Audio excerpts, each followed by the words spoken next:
Empowered Women Summit. Today's guest is going to absolutely inspire you in more ways than one. I'm so thrilled to have her here, Jasvinder Sanghera. Thank you.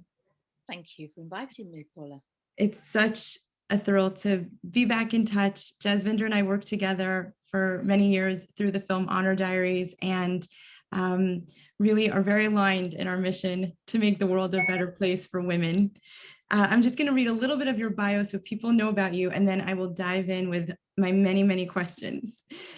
So you all should know is that Jasvinder was born and brought up in Derby of the United Kingdom. She is a survivor of a forced marriage and the founder of Karma Nirvana, which is a national award-winning charity that supports both men and women affected by honor-based abuse and forced marriages. She's a highly acclaimed international speaker and an expert advisor to the courts in matters of child, civil, and criminal proceedings. And she was instrumental in ensuring that all UK police forces are required to improve their understanding of honor-based abuse. Her memoir, Shame, was a Times top 10 bestseller and described in the House of Lords as a political weapon. She's been recognized as bringing the issue of forced marriage into the public domain, and Prime Minister David Cameron stated that her work turned my head on the issue of forced marriage. I remember that, Jasvinder. Her work is recognized as being pivotal to the creation of a specific UK forced marriage criminal offense in 2014. She's received many, many awards, including the prestigious Women of the Year 2007. She was made an honorary doctor of the University of Derby in 2008. She was awarded the Pride of Britain Award in 2009 and was named Cosmopolitan Ultimate Woman of the Year in 2010. She's been named to The Guardian's top 100 most inspirational women in the world, and she was awarded the Commander of the British Empire in 2013, which means that now you've got those great letters after your name. There's a lot more to say, but you really are an international force when it comes to women's rights. And for that and for so many reasons, I've looked up to you for years, and I'm really grateful for our friendship. And I just want to dive right in. This summit, as you know, is called the Empowered Women Summit. And the idea is to feature empowering women, but know that every woman has it in her to be empowered. And if you could please just give us a little bit of your story and how you became who you are today. Yeah, absolutely. I think the important thing to say is my past is it's not who you are. It's actually who you were, but equally you have to have regard for the past in terms of acknowledging where it's brought you today. So in a way, albeit when you hear my story, you may think that's terrible, that's terrible. I have actually learned to accept my past as part of me and actually shaping me for who I am today.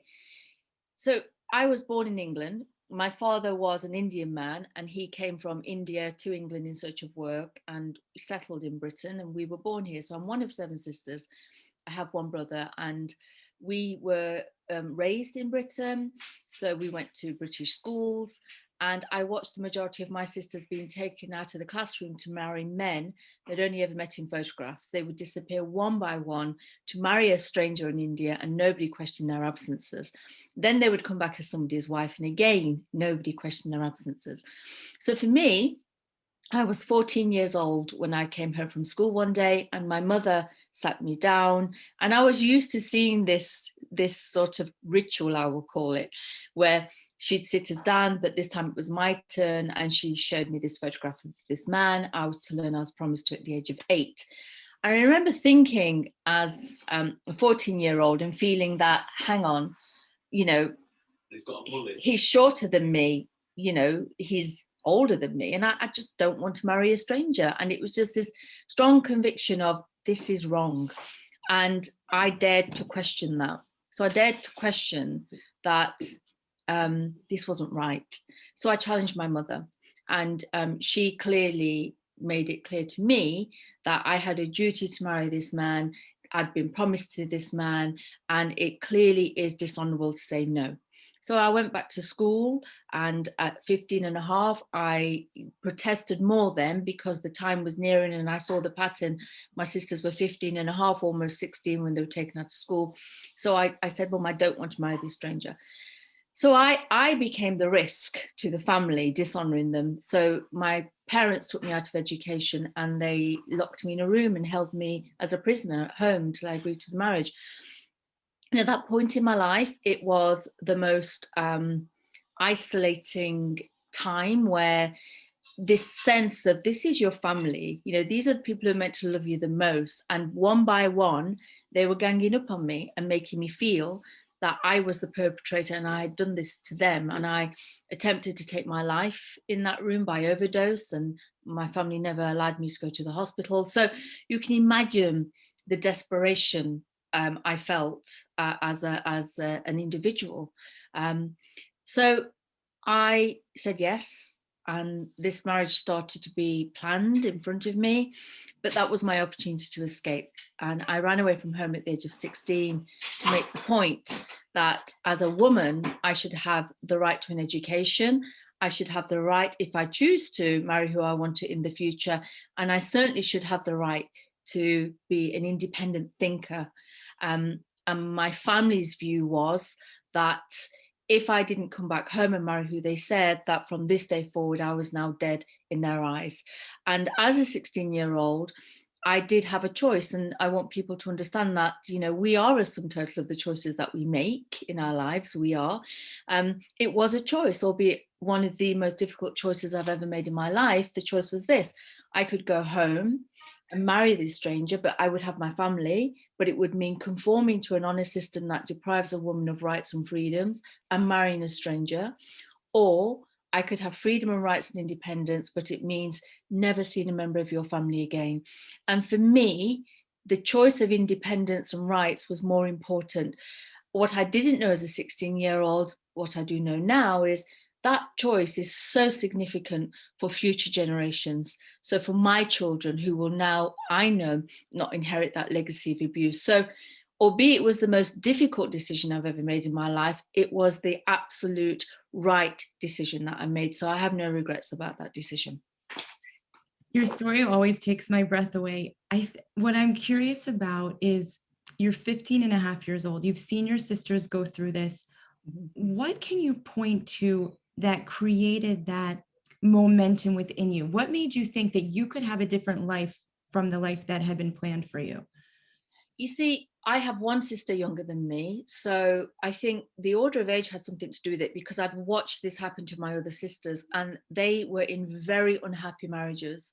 And what I saw very quickly was how, even though they were unhappy, and I mean experiencing domestic abuse, my family's response was to encourage them to stay in that marriage for the sake of the family honor.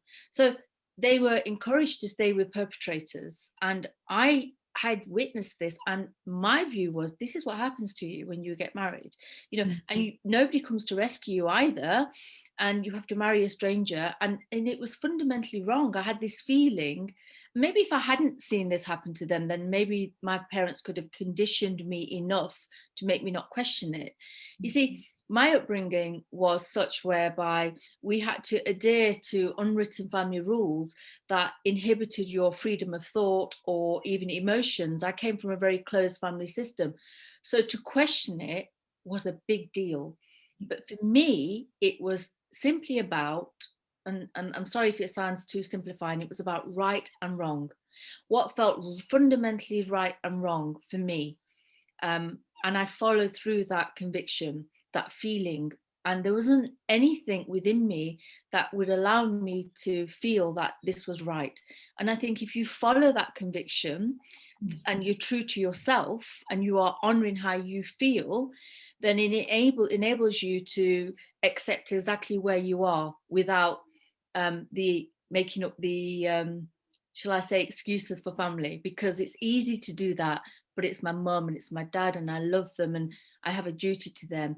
So I cannot overestimate the importance of accepting ourselves exactly as where you are right now.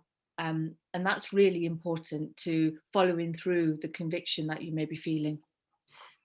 I love that idea of knowing what's right and wrong for you. I think so often women are told that what they feel is right and wrong isn't as important, not Yeah. even in as extreme as circumstances that you found yourself in, but even in the everyday moments. Mhm. Um, I'd love for you to tell everyone a bit more about starting Karma Nirvana and the helpline when you started to turn outward and help others. Sure. Um, the thing about when you take a stand, and it's a very difficult stand, and it's against the people that you love because they're the ones that are actually abusing you, which was in my case, was that I internalized that guilt and that shame. And I carried it for many years. I felt as if I had done this to my family. And I carried that from 16 to 24.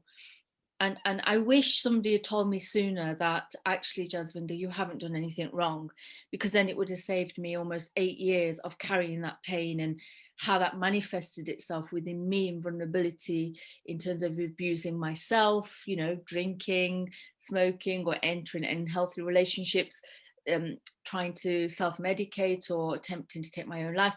This is how it manifested itself, because I felt I'd done this to my family. And it took my sister Rubina's death. So Rubina was forced to marry a stranger. Rubina suffered a horrific marriage. And in the end, my sister took her own life. She committed suicide. She set herself on fire and she died. And it took that horrific tragedy for me to sit up and finally accept that actually I haven't done anything wrong. They have done this to me. Rubina's never coming back. And it took something as horrific as that for me to sit up and accept that actually I was the victim. And as soon as I made that shift, I started to, with conviction again, own the fact that I have to do something about this, because Rubina's death was something that my family actually saw as something that was necessary. It was better for her to take her life than for her to dishonor her family and leave her husband. So that was the conviction, that was the catalyst to developing Karma Nirvana for me. And sometimes when you have had things happen in your life, or you haven't, but you feel moved by another story, you may decide to do something. And I really encourage you to use that energy to do that, because that's how things change. So Karma Nirvana was born. And for the first time, I was telling my story, I was telling Rubina's story. And it was in the days in 1993 when nobody had heard about forced marriage or honor abuse. And nobody was willing to listen to me either. But I pursued and pursued because I fundamentally had a story, and my sisters, and I knew people are out there. They just hadn't heard about it. So again, it's following through that conviction. And when you come across walls, learning not to walk into them, but to walk around them. So the charity was established, and the helpline that started in my front room when we were not getting any calls whatsoever. I campaigned for it to be a national helpline in 2008, but campaigned for years. It became a national helpline in 2008, where finally government acknowledged this as happening to British citizens. Because part of the campaigning, you come across all sorts of myths, and one of the myths was this couldn't be happening to people in Britain. We're a democracy; it happens over there in that country somewhere. And I would say, I'm your proof. And they would say, well, show us the evidence of others. And I would say, no, you don't need the evidence of others. I am one. So is my sister. And if we talk about this, more people will come forward. So the national helpline is still a national helpline funded by our Home Office government. They acknowledge the need for it as a national service. And since its inception from 2008 to when I left Karma Nirvana in 2018, it had already received over 96,000 calls for service. And what I'm told today, and in COVID times, they're seeing an increase in calls to the helpline, and they're dealing with over 900 calls every single month. And these are victims calling, survivors calling, children calling under the age of 16, professionals calling on the behalf of somebody, third party reporting. And for me, if anybody was to ask me what was my biggest achievements, I would say we've gone from no reporting to reporting. And that for me will be the greatest achievement, because what we've done is we've taken an issue that was very hidden, and we've managed to get victims to step out and to report. And if they do that, we can be right at the end of the phone helping that 16-year-old with that difficult choice that I was faced with over 45 years ago. When you speak to women, which you've been doing now for decades, women who were in or are in a similar situation you were in, or women who are experiencing other abuse, maybe not honor abuse, Yeah. what's the first thing you tell them to shift their consciousness on the issue when they're really in just the depths of despair? The important thing is for me is that for them to understand that I understand with empathy and that they are not alone. And I will always share my story. And you know, it doesn't have to be forced marriage. It can be any form of vulnerability or abuse, because if you speak with compassion and understanding, the individual, from my perspective, feels moved, feels inspired. I would say be an inspiration, not a preacher, you know, and support them with where they are exactly right now. So I've supported women who, you know, choose to stay in abusive situations because it's not time for them to leave. Right. And that requires as much courage as leaving, for my part. So for me, it's enabling them to understand that they're not alone, that you're walking with them wherever they are at right now, but importantly, giving them hope, you know, helping them to believe that this is temporary and there are options to come out of this, and to be very clear about what those options are. And that means enabling them to know what services exist, and that if they choose that option, they're not alone. In making that option, they are safe, because that's important, the feeling of safety. You know, when you are choosing to step out of a situation of abuse, and I speak from experience, you become paralyzed. You know, your thinking kind of freezes in time. And sometimes when the speaker is speaking to that person, it's just going over their head. So it might take time for them to hear you, but to keep consistent with that and to let them know that you are there and that it's totally unconditional and non-judgmental. Right. That's the way I would speak to somebody. One thing that always amazes me is how you've managed to keep the consistent conviction. Mm. Sometimes a person can make a shift or make a choice, but then at the first obstacle, it's very easy to give up. And Yeah. I know your story, and I remember you telling me that even when you started Karma Nirvana, then people in the community would come after you, people that didn't want this being discussed. So where do you find that wellspring, and how do you encourage others to find it? If you believe in something fundamentally and you get to a place where, if you are not afraid of doing it and you remove the fear, Mm. then what would you do? You know? Yeah. So I got to a place where you know, calm nirvana, and not just calm nirvana, you know, everything else that I do becomes part of my core values. You know, what are your core values? For me, you know, it is about acknowledgement, it is about compassion, it is about acceptance, it is about all these things. So when I live and breathe and I work, people feel that. They should feel that about me. You know, I hope they do. And the point is that any obstacle that you get becomes an opportunity. Because what you have to understand is, for me, that person that I'm speaking to who may never have heard about this before, you know, and why should they?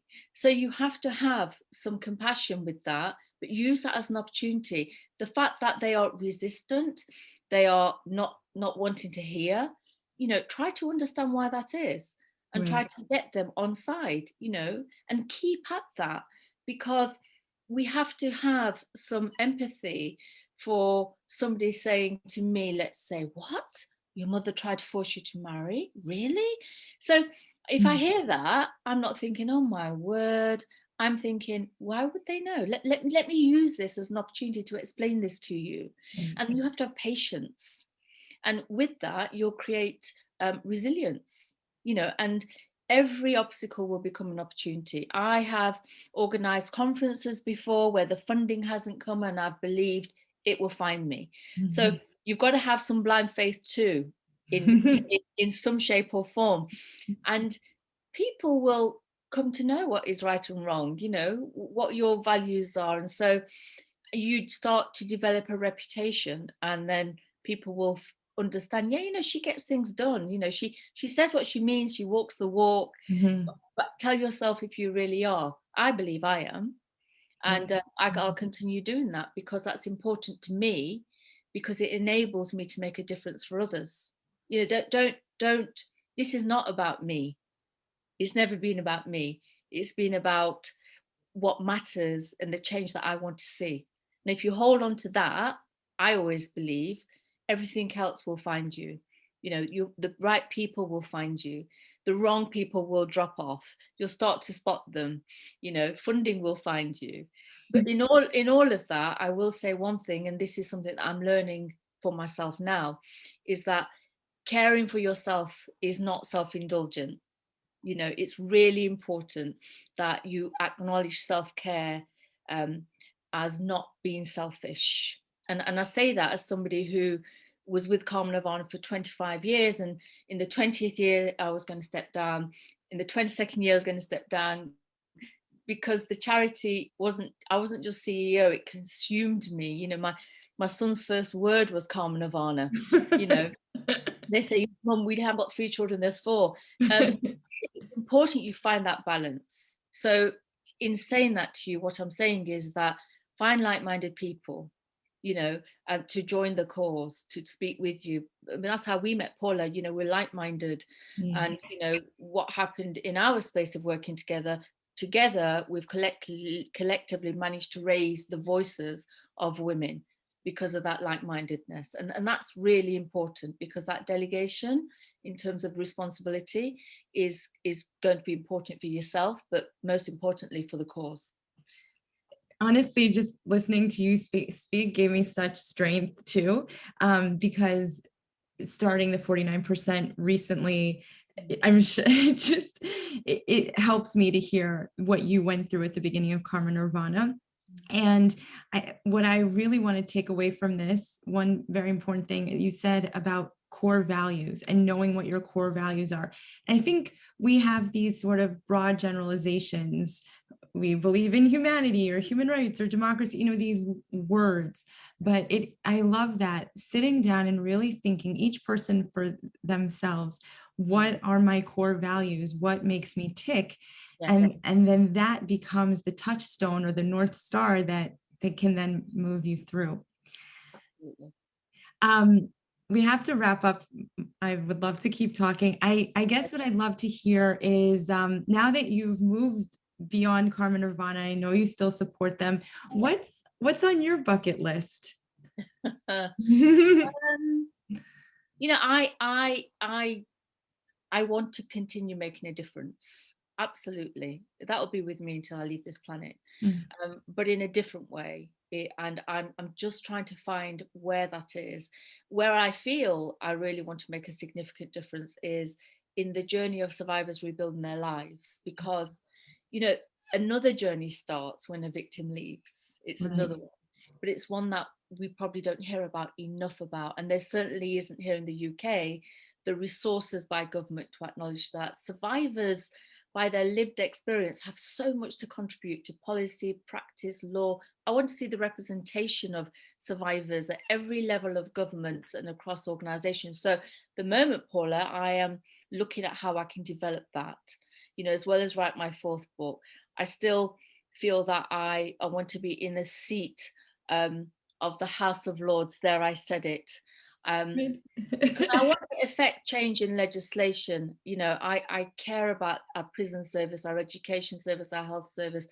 And as somebody that didn't know how to, I'd never read a book until I was 28 years old. Everything I have done is almost self-taught by the grace of God. And, I want to be able to provide my knowledge and experience for future generations. So that's in a nutshell on my bucket list, and be very present as a grandma and a mother and a partner as well.